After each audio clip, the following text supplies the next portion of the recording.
Counsellors ఉన్నారు, వివిధ మండలాల నుంచి వచ్చిన మిత్రులు అందరికీ నమస్కారం, పాత్రికేయ మిత్రులకు నమస్కారం. చాలా సంతోషం.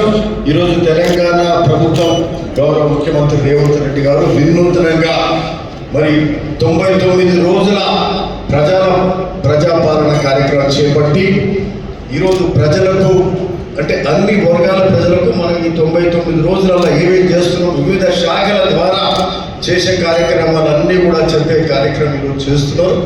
అందులో భాగంగా ఈరోజు మరి ఈ వారం ముఖ్యంగా వ్యవసాయం మీదనే ఈ కార్యక్రమం తీసుకున్నాం. వ్యవసాయం మీద మరి మొన్న 2వ తారీఖు నాడు నియోజకవర్గ స్థాయి అయింది, ఒకసారి గ్రామ స్థాయి అయింది, వార్డు స్థాయి అయింది, తర్వాత మండల స్థాయి అయింది, నియోజకవర్గ స్థాయి అయింది. మే 22న జిల్లా స్థాయి కార్యక్రమం పెడుతూ జూన్ 2న రాష్ట్ర స్థాయిలో కూడా అవతరణ దినోత్సవం, తెలంగాణ అవతరణ దినోత్సవం వరకు కూడా కార్యక్రమాలు చేస్తూ మరి 12వ తారీఖు వరకు కూడా ఈ కార్యక్రమాలు చేసుకుంటూ పోతా ఉన్నాం. మరి అందులో భాగంగా ఈ వారంలో మనము ఈ రైతులకు సంబంధించి రైతు వారోత్సవాలుగా ఈ యొక్క కార్యక్రమాలు చేసుకుంటున్నాం మనం. మరి అందులో భాగంగా ఈరోజు ఉద్యాన పంటల మీద ఈరోజు అవగాహన సదస్సు, రైతులకు ఏ విధంగా కొంత డైవర్ట్ కావాల్సిన అవసరం ఉన్నదని చెప్పే కార్యక్రమంలో భాగంగా ఈరోజు ఇప్పుడు ఎంపీ గారు కూడా దాని మీద దృష్టి పెట్టి మాట్లాడారు. మరి ఆ కార్యక్రమం మీద ఈరోజు ఈ యొక్క సమావేశం ఏర్పరచుకోవడం మరి చాలా సంతోషం.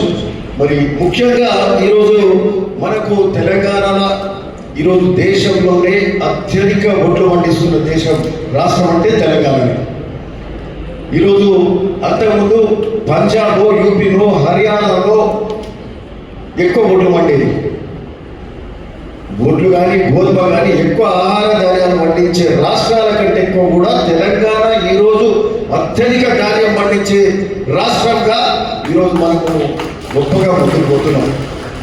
మన ముఖ్యమంత్రి గారు అంటే ఇవన్నీ కూడా ఎందుకు జరిగినాయి అంటే నాటి నుంచి మొదలుపెట్టిండ్రు. నాగార్జున సాగర్, శ్రీశైలం ఇట్లాంటి పెద్ద పెద్ద డ్యామ్లని కట్టుకుంటూ వస్తూ మళ్ళా 2004 గౌరవ రాజశేఖర రెడ్డి గారు మరి ఆనాటి ముఖ్యమంత్రి జలయజ్ఞంలో భాగంగా 1 కోటి ఎకరాలకు నీరు అందించాలనే కార్యక్రమాలు మొదలుపెట్టి ఈరోజు చేసిన ప్రాజెక్టులు కూడా ఈరోజు మన ప్రాంతం కూడా నీళ్ళు పోయే కాలువలన్నీ కూడా ఆ రోజు ప్రాణాయిత చేవెళ్లలో చేపట్టిన కాలువలు మన ప్రాంతమే కాక అక్కడ మిగతా కడెం డ్యామ్ కానీ, మానేరు కానీ, మిడ్ మానేరు కానీ, అక్కడ శ్రీపాద ఎల్లంపల్లి కానీ ఇట్లాంటి ప్రాజెక్టులు ఫలితాలు ఈరోజు చూస్తున్నాం కాబట్టినే ఈ రాష్ట్రంలో అత్యధిక ఓట్లు పడుతున్నాయి.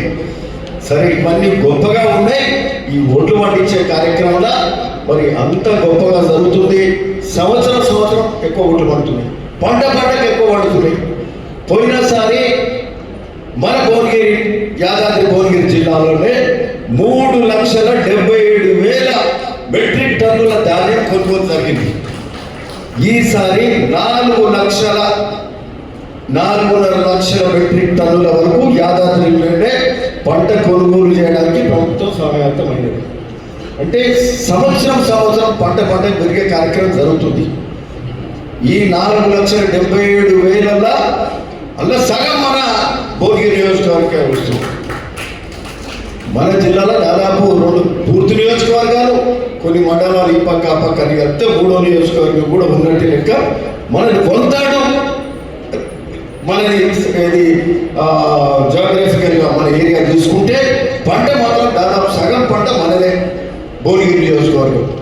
సరే, ఒక విధంగా గొప్పగా అవపడుతుంది, మంచిగా ఉంది, పంట అధికంగా పండిస్తున్నాం, రైతులు సంతోషంగానే ఉన్నారు. కానీ ఈ వరి పంట పెరుగుతూ ఈ కొనే క్రమంలో చాలా ఇబ్బందులకు కూడా గురవుతున్నాం. రైతులకు సకాలంలో ఇత్తనాలు కానీ, సకాలంలో ఇట్లాంటి వంగడాలు కానీ, ఇవన్నీ పంటల విత్తనాలు ఇట్లాంటివన్నీ పెస్టిసైడ్స్ కానీ, యూరియా కానీ ఇవన్నీ ఇచ్చే కార్యక్రమం, కొనుగోలు కార్యక్రమంలో మరి కొనుగోలు కార్యక్రమంలో కూడా కొన్ని ఇబ్బందులు. పంట పెరుగుతున్న కొద్దీ ఈ లారీలు సమయానికి, కొనుగోలు కార్యక్రమంలో లారీలు సమయానికి రావడం, రైస్ మిల్లర్లు దానికి తగ్గట్టుగా కోఆపరేట్ చేయడం, అధికారులు ఇవన్నిటిని కూడా కోఆర్డినేట్ చేసుకోవడం, ప్రజాప్రతినిధులు మేము కూడా దీని మీద సమన్వయం చేసుకోవడం, ఇన్ని చేసినా కూడా రైతులకు ఇబ్బంది అవుతుంది. ఒడ్లు కొనడానికి గత 10-12 ఏళ్ళకి చూస్తున్నాం. ఎప్పుడు కూడా 40 రోజులు 2 నెలలు పడుతుంది. మనం వచ్చినాక ఈ 2.5 ఏళ్ళల్లో నెల లోపల ఒడ్ల కొనుగోలు జరుగుతుంది. ఒడ్ల కొనుగోలు అయిన 45 గంటలల్లో వాళ్ళ రైతుల అకౌంట్లలో డబ్బులు చేరవేసే కార్యక్రమం కూడా జరుగుతుంది. సరే, ఇన్ని జరిగినా కూడా ఇబ్బంది అవుతూనే ఉన్నది. సకాలంలో అన్ని చేయాలంటే ఇంత పెద్ద ఎత్తున లక్షల మెట్రిక్ టన్నులు పడుతున్నప్పుడు రాష్ట్రంలో దాదాపు 2.5 కోట్ల మెట్రిక్ టన్నుల ధాన్యం పండుతున్నది.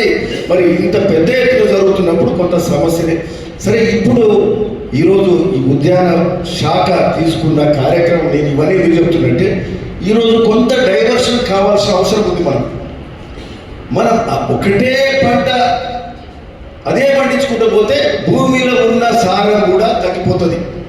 కొన్నేళ్లలో భూమిలో సారం తగ్గిపోయే కార్యక్రమం జరుగుతుంది. అగ్రికల్చర్ సైంటిస్టులు కూడా అదే చెప్తున్నారు. మీరు అదే చెప్తా ఉన్నారు కదా. మరి ఆ సారం తగ్గిపోతుంది, పంట కూడా కొంత తగ్గుముఖం పట్టే కార్యక్రమం ఉంటుంది. కాబట్టి ఈరోజు ఉద్యానవన శాఖ ద్వారా కొంత వరి మీద ఒత్తిడి తగ్గించి దీనికంటే డబల్ ఆదాయం వచ్చే ఉద్యాన పంటల మీద మనము దృష్టి మరల్చాల్సిన అవసరం ఉన్నది.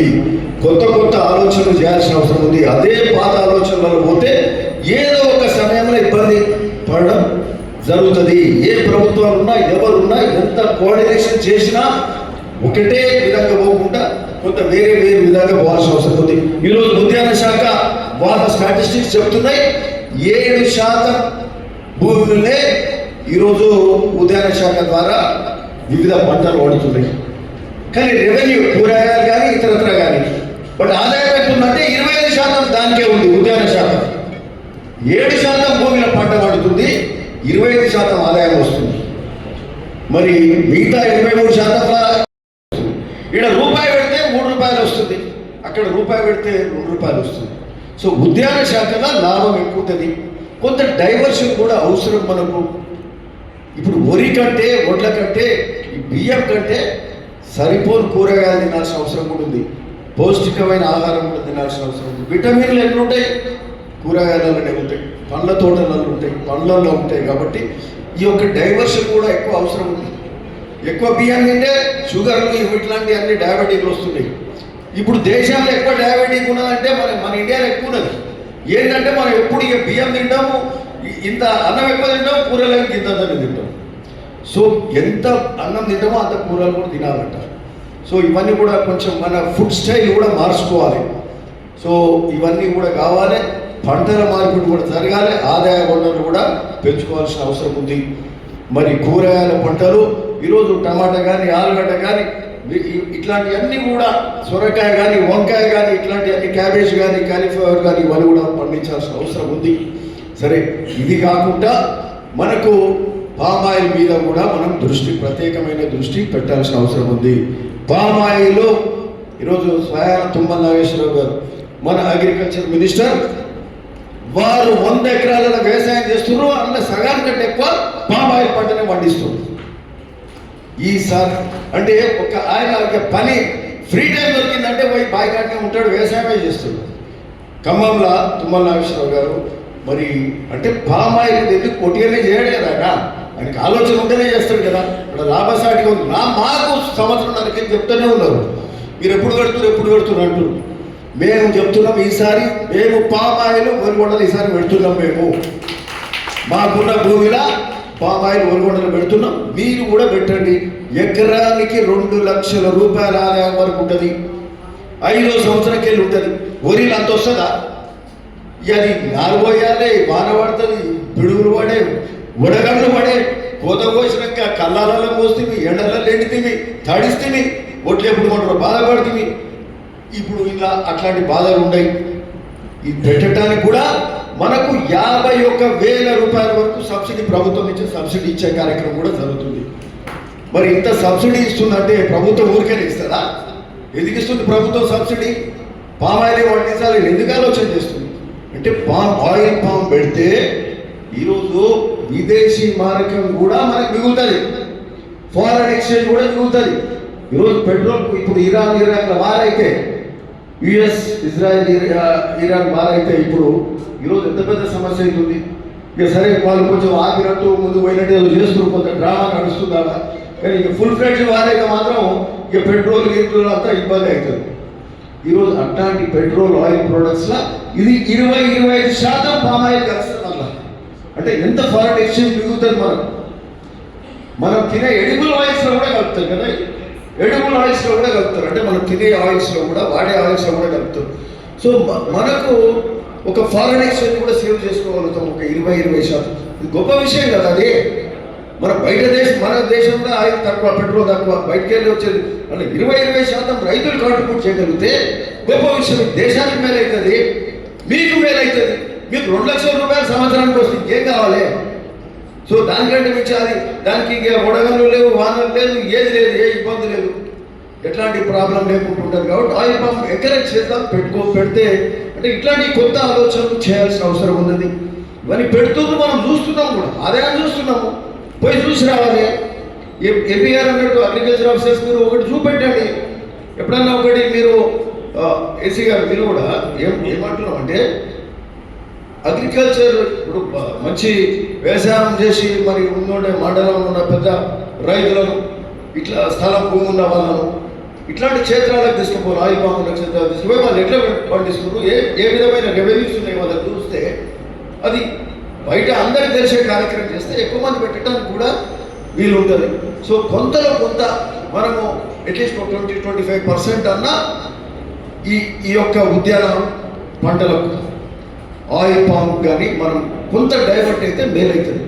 ఇది దేశానికి మంచిది, మనకు మంచిది, అందరికి మంచిది. కాబట్టి సో ఉద్యాన పంటల విషయంలో ఈరోజు తీసుకున్న కార్యక్రమంలో మనమందరం కూడా డైవర్ట్ అయ్యి అందరికి మేలు చేసిన వాళ్ళం అయితే ఓట్ల కొనుగోలు మీద ఒత్తిడి తగ్గుతుంది, ఇక అంతకంటే ఎక్కువ ఆదాయం వస్తుంది. కాబట్టి ఇట్లాంటి పనులు చేసుకోవాలి.